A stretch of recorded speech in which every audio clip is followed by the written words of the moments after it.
अब तक तो नवजोत सिंह सिद्धू सोशल मीडिया के सहारे ही कांग्रेस से सीएम कैंडिडेट के नाम की घोषणा करने की मांग किया करते थे, लेकिन इससे जब कुछ नहीं हुआ तो मौका मिलते ही उन्होंने राहुल गांधी से ये सवाल भरी महफिल में पूछ लिया और एक बार फिर कांग्रेस में खलबली मचा दी।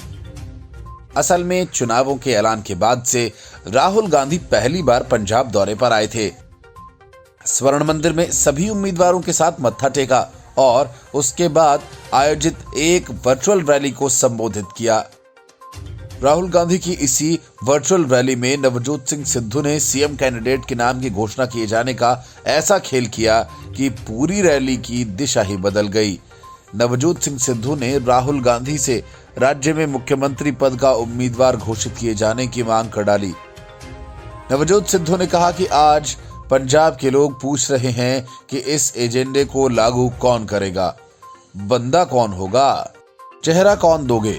मैं कहता हूं सर आप किसी को भी बनाओ, इसके लिए आप समझ लो, लेकिन मैं गारंटी देता हूं कि अगर आप ये बता दोगे कि इसको लागू कौन करेगा, 70 सीट के साथ कांग्रेस की सरकार बनेगी।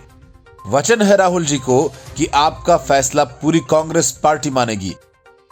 अनुशासन पालेगा वही शासन पालेगा। हम अगली जनरेशन के लिए लड़ रहे हैं। सिद्धू ने कहा कि हम सरकार बनाने के लिए लड़ रहे हैं। नई सरकार बनाने के लिए नवजोत सिंह सिद्धू अगर उफ कर गया तो कहना, लेकिन निर्णय लेने की ताकत देना। चाहे कोई भी फैसला हो, लेकिन बस केवल देखने वाला घोड़ा मत बना देना। रैली को संबोधित करते हुए राहुल गांधी ने कहा कि पंजाब किस डायरेक्शन में किस रास्ते आगे बढ़ेगा ये सवाल है। हमारे लिए कांग्रेस के लिए पंजाब एक सिंबल है, सिर्फ एक प्रदेश नहीं, एक विचारधारा है, एक सोच है। पंजाब भाईचारा है। हमारे सामने पंजाब का चुनाव है। ये सिर्फ एक चुनाव नहीं, ये पंजाब के भविष्य का सवाल है। आपने देश को प्रधानमंत्री दिया, 10 साल मनमोहन सिंह ने देश को रास्ता दिखाया। ये हमारी आइडियोलॉजी के लिए एक जरूरी चिन्ह है। आज गाड़ी में किसी ने कहा कि कहीं भी देखो ऊपर नीचे पंजाब में कांग्रेस और कांग्रेस की विचारधारा दिखेगी। मनमोहन सिंह सिर्फ एक प्रधानमंत्री नहीं, एक विचारधारा है। रास्ता आपको चुनना है। मुख्यमंत्री पद के उम्मीदवार पर राहुल गांधी ने कहा कि अगर कांग्रेस पार्टी चाहती है और पंजाब चाहता है तो हम चीफ मिनिस्टर का निर्णय लेंगे। कैसे निर्णय लेंगे, ये निर्णय हम अपने कार्यकर्ताओं से पूछ कर लेंगे और जो सही व्यक्ति होगा वह पंजाब को आगे ले जाएगा और बाकी दूसरे सभी लोग मिलकर एक टीम जैसी लड़ाई लड़ेंगे। चाहे बीजेपी हो या फिर आम आदमी पार्टी हो, ये सब पावर को कंसंट्रेट करती हैं, प्रधानमंत्री और मुख्यमंत्री के हाथ में देती हैं। कांग्रेस पार्टी की विचारधारा है कि हम पावर को जनता के हवाले करना चाहते हैं। आज पावर को सेंट्रलाइज किया जा रहा है, जो राष्ट्रीय स्तर पर नरेंद्र मोदी करते हैं। पंजाब में हम पावर को डिसेंट्रलाइज कैसे करेंगे? आपका पैसा सबसे ज्यादा शराब, माइनिंग, ट्रांसपोर्ट और केबल टीवी में है। इन सिस्टम्स में हजारों करोड़ रुपए आपके हैं, वह आप तक नहीं पहुंचते। हमें इवोल्यूशन नहीं, रिवोल्यूशन चाहिए। जो आपका धन है वह हम आपके हवाले करना चाहते हैं। इन 4 एरियाज में हम इवोल्यूशनरी काम नहीं बल्कि रिवोल्यूशनरी काम करने जा रहे हैं। Report news of India. Maharashtra में सत्ता पर काबिज महाविकास अघाड़ी सरकार में शामिल तीनों पार्टियां मौके की तलाश में रहती हैं।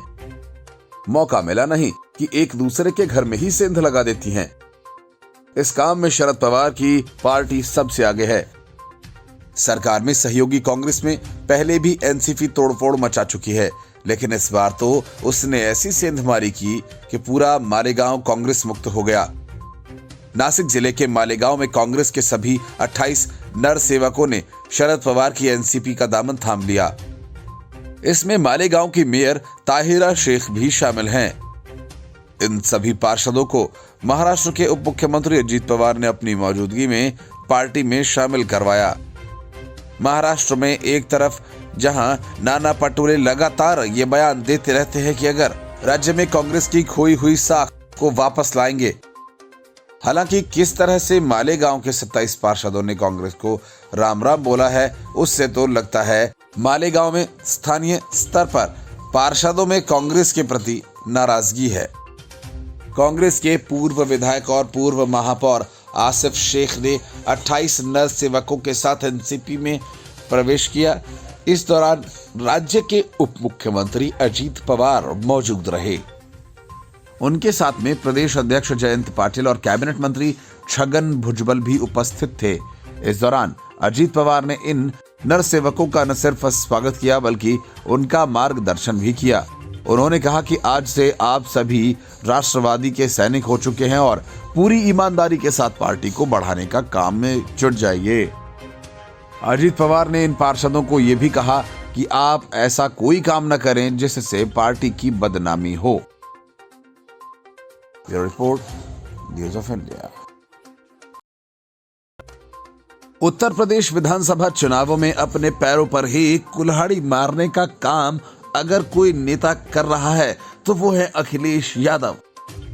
अखिलेश यादव ने पहले लगातार मुस्लिम तुष्टीकरण की नीति अपनाकर बहुसंख्यक समुदाय को नाराज किया, तो बाद में स्वामी प्रसाद मौर्य जैसे नेताओं की बदजुबानी को बढ़ावा दिया और अब अखिलेश यादव ने यूपी की सियासत में 3 दशक से कुंडा सीट से निर्दलीय विधायक रघुराज प्रताप सिंह उर्फ राजा भैया के खिलाफ जंग का ऐलान कर दिया है। लेकिन इस जंग का अंजाम कहीं अखिलेश यादव की राजनीति का बंटाधार न कर दे, इसकी पूरी संभावना है, क्योंकि प्रतापगढ़ जिले में आने वाली कुंडा सीट पर राजा भैया के वर्चस्व को शायद ही कोई नकार सके। इसके लिए हर गरीब और पिछड़े समुदाय के मसीहा के रूप में राजा भैया सर्वमान्य नाम बन चुके हैं। लेकिन अखिलेश यादव ने अब राजा भैया को घेरने के लिए गुलशन यादव को मोहरा बनाया है। कभी राजा भैया के ही सारथी रहे गुलशन यादव अब अपने गुरु को ही हराने के लिए बिस्तात बिछाएंगे। हालांकि वो इस बिसात में कहीं खुद ही न औंधे मुँह गिर पड़े, इसकी शंका सभी को हो रही है। कुंडा विधानसभा सीट के सियासी समीकरण को देखें तो यहाँ पर 75,000 यादव, 50,000 ब्राह्मण, 55,000 मुस्लिम, 30,000 कुर्मी, 18,000 ठाकुर, 15,000 मौर्य, 10 वैश्य और 90,000 के करीब दलित मतदाता हैं, जिसमें पासी सबसे ज्यादा हैं। वहीं बसपा छोड़कर सपा में आए पूर्व मंत्री इंद्रजीत सरोज और छविनाथ यादव भी एकजुट होकर गुलशन यादव के साथ आ गए हैं। लेकिन इसके बाद भी राजा भैया को चुनौती देना आसान नहीं है। अखिलेश सरकार के दौरान राजा भैया उनकी कैबिनेट का अहम हिस्सा हुआ करते थे। इससे पहले मुलायम सिंह की सरकार में भी राजा का दबदबा कायम था। लेकिन 2017 में सपा के सत्ता से हटते ही उनके रिश्ते बिगड़ गए। अब ऐसे में खुद निपटने की कगार पर खड़े अखिलेश यादव राजा भैया को सियासी तौर पर निपटाना चाहते हैं। अखिलेश जिस तुष्टीकरण की राजनीति पर सवार हैं, वो कहीं उन्हीं को पैदल न कर दे, इसका डर सबको अधिक है। हाल ही में राजा भैया को अखिलेश ने पहचानने से ही साफ इनकार कर दिया था। राजा भैया साल 1993 से लगातार कुंडा से निर्दलीय विधायक चुने जाते आ रहे हैं और सपा और बीजेपी के सहयोग से मंत्री बनते रहे हैं। बीजेपी के कल्याण सिंह से लेकर राम प्रकाश गुप्ता और राजराज सिंह की सरकार में वे मंत्री रहे। तो मुलायम सिंह यादव और अखिलेश यादव के मुख्यमंत्री काल में सत्ता में बने रहे। ऐसे में अखिलेश 2.5 दशक से समाजवादी पार्टी कुंडा में राजा भैया के समर्थन में कोई अपना प्रत्याशी नहीं उतारती थी, लेकिन अब गुलशन यादव के उतरने से कुंडा सीट पर यादव वोट राजा भैया से छिटक सकता है। इसलिए उन्होंने पिछले दिनों कुर्मी वोटों को साधने के लिए पहले जिला पंचायत की कुर्सी पर कांग्रेस नेता प्रमोद तिवारी के समर्थन से कुर्मी समुदाय को जिताया और फिर खुद भी चुनाव प्रचार की कमान संभाल ली। वहीं अखिलेश यादव के साथ रिश्ते बिगड़ने के बाद राजा भैया ने जनसत्ता दल नाम से अपनी राजनीतिक पार्टी भी बना ली है। ऐसे में जब राजा भैया ने सपा से अलग होकर जनसत्ता पार्टी बनाई तो गुलशन यादव और छविनाथ यादव ने सपा में ही रहने का फैसला किया। इसलिए अखिलेश यादव ने उन्हें सियासी तौर पर अहमियत देना शुरू किया और गुलशन यादव के घर भी गए थे। बहरहाल कुंडा सीट पर अब मुकाबला दिलचस्प है। Bureau report, news of India. Maharashtra विधानसभा के स्पीकर ने तैश में आकर बीजेपी के 12 विधायकों को पूरे 1 साल के लिए सदन से निलंबित कर दिया था, लेकिन अब इसी मामले में सुप्रीम कोर्ट ने उन्हें जमकर फटकार लगाई है। सुप्रीम कोर्ट ने बीजेपी के 12 विधायकों को साल भर के लिए सदन की कार्यवाही से निलंबित करने के स्पीकर के फैसले को असंवैधानिक और अनुचित ठहराया है। कोर्ट ने अपने फैसले में कहा कि 1 सत्र से ज्यादा का निलंबन सदन के अधिकार में नहीं है और ऐसा करना असंवैधानिक है। निलंबन 1 सत्र के लिए ही हो सकता था। दरअसल महाराष्ट्र विधानसभा स्पीकर ने साल भर के लिए बीजेपी के 12 विधायकों को निलंबित किया था। विधानसभा स्पीकर के इस फैसले को बीजेपी ने सुप्रीम कोर्ट में चुनौती दी थी, जिस पर सुनवाई के बाद सुप्रीम कोर्ट ने फैसला सुनाया है। उन्हें पिछले साल 5 जुलाई को विधानसभा से निलंबित कर दिया गया था। राज्य सरकार ने उन पर विधानसभा के अध्यक्ष के कक्ष में पीठासीन अधिकारी भास्कर जाधव के साथ दुर्व्यवहार करने का आरोप लगाया था। इसके पहले कोर्ट ने सदन में कथित कदाचार और दुर्व्यवहार के लिए महाराष्ट्र विधानसभा के 12 बीजेपी विधायकों को 1 साल के लिए निलंबन को चुनौती देने वाली याचिकाओं पर अपना फैसला सुरक्षित रखा था। मामले की सुनवाई के दौरान न्यायमूर्ति खानविलकर ने सुंदरम से कहा था, विधायकों का निलंबन सदन के सत्र से बड़ा नहीं होना चाहिए और इसके अलावा कुछ भी तर्कहीन होगा। न्यायमूर्ति रवि कुमार ने कहा था कि एक और बात यह है कि ये लोकतंत्र के लिए खतरा है। मान लीजिए सत्ताधारी पार्टी विधानसभा में कमजोर है और 15 या 20 लोग निलंबित हैं, तो ऐसे में लोकतंत्र का भाग्य क्या होगा। Report, news of India. Uttar Pradesh में टिकट मिलने के बाद कई उम्मीदवारों ने टिकट वापस लौटाकर कांग्रेस की फजीहत तो कर ही दी है, लेकिन अब यही खेल गोवा में भी कांग्रेस के साथ हो गया। गोवा विधानसभा चुनाव की लड़ाई दिलचस्प होती जा रही है। यहां पोरियम सीट से बीजेपी ने बहू को उम्मीदवार बनाया तो कांग्रेसी ससुर ने अपनी दावेदारी वापस लेने का फैसला कर लिया। खास बात यह कि कांग्रेस प्रत्याशी प्रताप सिंह राणे इस सीट से 11 बार विधायक रह चुके हैं और एक भी चुनाव नहीं हारे। ऐसे में उम्मीदवारी वापस लेने का उनका निर्णय चर्चा में है। हालांकि प्रताप सिंह ने स्पष्ट किया कि उन्होंने उम्र को देखते हुए फैसला लिया है। बीजेपी नेता और स्वास्थ्य मंत्री विश्वजीत राणे वालपोई से चुनाव लड़ रहे हैं, जबकि उनकी पत्नी देविया पोरियम से बीजेपी उम्मीदवार हैं। दिलचस्प यह है कि फिलहाल देविया के ससुर प्रताप सिंह राणे पोरियम से कांग्रेस विधायक हैं।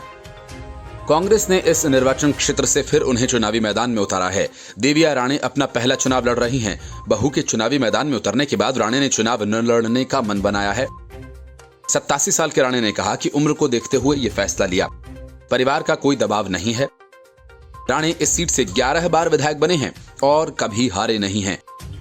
गोवा विधानसभा चुनाव में 5 दंपतियों की किस्मत आजमाने से भी ये रोचक बन गया। अगर वे सभी जीत जाते हैं तो गोवा की 40 सदस्यीय विधानसभा के 1/4 सदस्य पति पत्नी होंगे। बीजेपी ने 2 दंपतियों को चुनावी मैदान में उतारा है। वहीं अपने एक ऐसे नेता को टिकट दिया जिनकी पत्नी निर्दलीय प्रत्याशी के रूप में चुनावी अखाड़े में होंगी। कांग्रेस और टीएमसी ने भी एक दंपति को टिकट दिया है। बीजेपी ने एटानासियो मोंसेरट्टे को पणजी सीट से और उनकी पत्नी जेनिफर को तालीगांव निर्वाचन क्षेत्र से अपना प्रत्याशी बनाया। जेनिफर ने 2017 में कांग्रेस के टिकट पर तालीगांव से विधानसभा चुनाव जीता था, जबकि उनके पति मोंसेरट्टे मुख्यमंत्री मनोहर पर्रिकर के निधन के बाद 2019 में पणजी में हुए उपचुनाव में कांग्रेस के टिकट पर विजयी हुए थे। ये दोनों कांग्रेस के 8 अन्य विधायकों के साथ 2019 में बीजेपी में शामिल हो गए थे। डिप्टी सीएम चंद्रकांत कावलेकर और उनकी पत्नी सावित्री कावलेकर भी चुनावी मैदान में हैं। चंद्रकांत अपनी पारंपरिक क्वेपेम सीट से बीजेपी के प्रत्याशी हैं, जबकि सावित्री पार्टी से टिकट नहीं मिलने पर सांगवेम से निर्दलीय उम्मीदवार के तौर पर चुनावी मैदान में हैं। कांग्रेस ने माइकल लोबो और उनकी पत्नी डेलिया को प्रत्याशी बनाया। पूर्व मंत्री माइकल अपनी पत्नी को बीजेपी से टिकट नहीं मिलने पर कांग्रेस में आ गए थे। टीएमसी ने किरण कांडोलकर और अल्डोना और उनकी पत्नी कविता को थिविम से चुनावी मैदान में उतारा है। Report, news of India. Punjab Congress में अपने आप को बड़ी तोप मानकर उछलकूद मचा रहे नवजोत सिंह सिद्धू बुरी तरह से फंस गए हैं और ये काम किसी और ने नहीं बल्कि उनकी सगी बहन ने किया। नवजोत सिंह सिद्धू की बहन सुमनजोत तूर ने बाकायदा प्रेस कॉन्फ्रेंस कर न सिर्फ उनकी पोल खोली बल्कि ये भी बताया कि सिद्धू कितने बड़े झूठे और निर्दयी किस्म के आदमी हैं। सुमनजोत तूर के गंभीर आरोपों के बाद नवजोत सिद्धू चौतरफा घिर गए हैं और अब तक सीएम बनने का सपना देख रहे नवजोत सिद्धू बैकफुट पर पहुंच गए हैं। सुमनजोत तूर ने साफ शब्दों में कहा कि प्रॉपर्टी पर कब्जा करने के लिए सिद्धू ने मां को घर से बाहर निकाल दिया और उसके बाद झूठ बोला। सुमनजोत ने कहा कि मैं सिद्धू नहीं हूं कि झूठ बोलूंगी। अमेरिका में रहने वाली नवजोत सिद्धू की बहन डॉक्टर सुमन तूर ने कहा कि उनके भाई ने पिता भगवंत सिद्धू की मौत के बाद मां निर्मल भगवंत और बहनों को घर से निकाल दिया। उन्होंने दावा किया कि नवजोत सिद्धू ने लोगों से झूठ बोला कि जब वह 2 वर्ष के थे तब माँ बाप अलग हो चुके थे। सुमनजोत तूर ने कहा कि उनकी मां ने लावारिस हालत में दिल्ली रेलवे स्टेशन पर दम तोड़ा था। सिद्धू की सगी बहन ने कहा कि वह कांग्रेस नेता से मिलने के लिए अमृतसर स्थित घर पर गई थी, लेकिन उन्होंने गेट नहीं खोला, यहां तक कि उनका मोबाइल नंबर भी ब्लॉक कर दिया। उन्होंने कहा कि नवजोत सिद्धू की सास जसबीर कौर ने हमारा घर बर्बाद कर दिया। मैं कभी भी अपने पैतृक घर में नहीं जा सकी। न्यूयॉर्क में रहने वाली नवजोत सिद्धू की बहन सुमन तूर से जब ये पूछा गया कि वह इतने सालों बाद आज चुनाव के समय आरोप क्यों लगा रही हैं, तो उन्होंने कहा कि मैं आर्टिकल जुटाना चाहती थी जिसमें नवजोत सिद्धू ने मेरी मां और मेरे बाप के अलग होने के संबंध में बयान दिया। सुमन तूर ने कहा कि मैं चुनाव के कारण ऐसा नहीं कर रही हूं, बल्कि मुझे एक आर्टिकल के जरिए ये जानकारी मिली कि नवजोत सिद्धू ने मेरी मां के बारे में ये बयान दिया था कि वह और उसके पिता जब अलग हो चुके थे तब वह 2 साल के थे। उनका अपनी मां और बहनों के साथ कोई रिश्ता नहीं है। सुमन तूर ने कहा कि जो नवजोत सिद्धू अपने परिवार का नहीं हुआ वो किसी और का क्या होगा। नवजोत सिद्धू ने पैसे के पीछे मां को लावारिस कर दिया। भले ही नवजोत सिद्धू ने करोड़ों कमाए हों पर वह परिवार का न हो सका। बहन ने कहा कि उन्होंने नवजोत सिद्धू को कई मैसेजेस भेजे, उससे बात कर ले, लेकिन उन्हें ब्लॉक कर दिया गया। सुमन तूर ने दावा किया कि उनकी एक बहन भी थी, उसकी मौत हो चुकी है। जब बहन की मौत हुई तो भांजी अकेली थी, वह स्पेशल चाइल्ड थी। सुमन उसे अमेरिका ले गई। सुमन तूर ने कहा कि भाई सिद्धू हर चीज को प्रूफ के साथ बताता है, वह चाहती हैं कि मां का प्रूफ भी वो जरूर दें। Bureau report, news of India. RPN Singh के बाद उत्तर प्रदेश में कांग्रेस को एक और बड़ी चुनावी चपत लगने वाली है, जिसकी गूंज दूर तक सुनाई देगी। आरपीएन सिंह के बाद जिस बड़े नेता का विकेट गिरने वाला है, उनका नाम भी आरपीएम सिंह की तरह स्टार प्रचारकों की लिस्ट में शामिल है। बॉलीवुड स्टार से राजनेता तक का सफर तय करने वाले राज बब्बर कांग्रेस से अलविदा करने की तैयारी में हैं। सूत्रों का कहना है कि राज बब्बर की जल्द घर वापसी यानी समाजवादी पार्टी में एंट्री हो सकती है।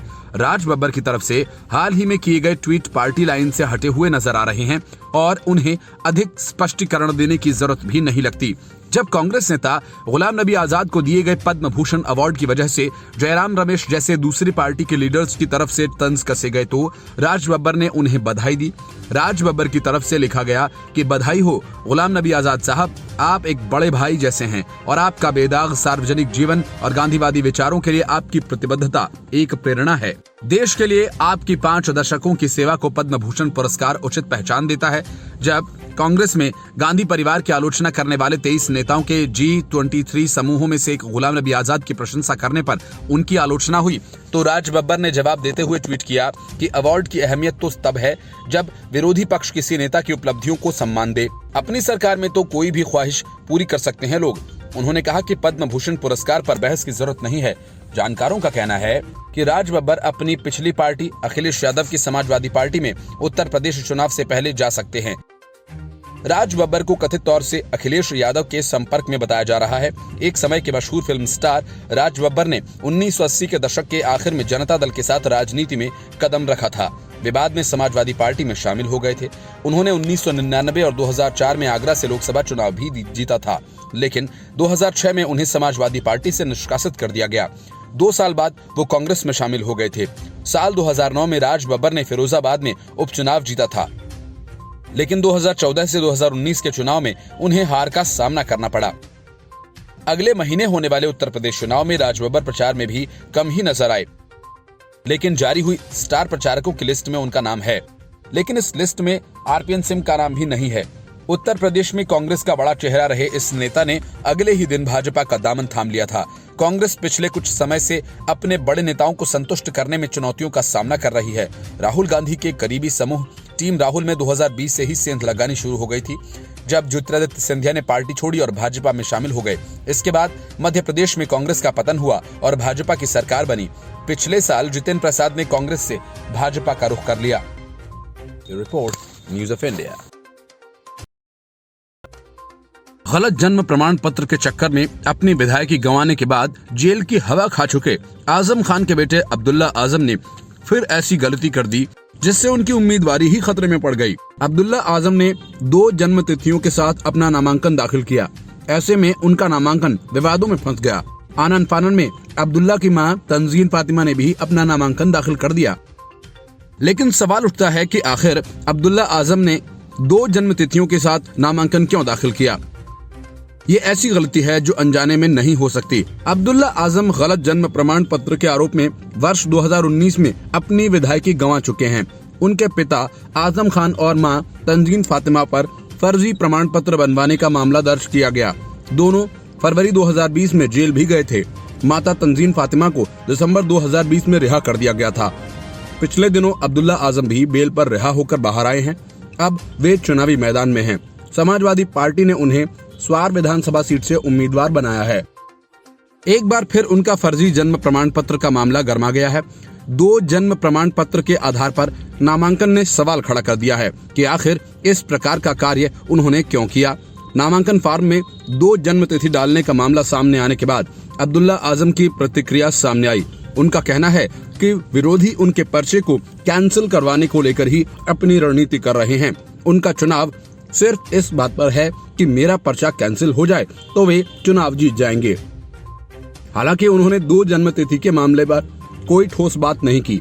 जो कहा जा रहा है आयोग उनके किसी एक जन्म तिथि को तो सही मानेगी ही, लेकिन उनके विरोधियों के पास एक बार फिर एक ऐसा हथियार लग गया है और अब इस मामले में उन्हें घेरने की कोशिश भी शुरू हो गई है।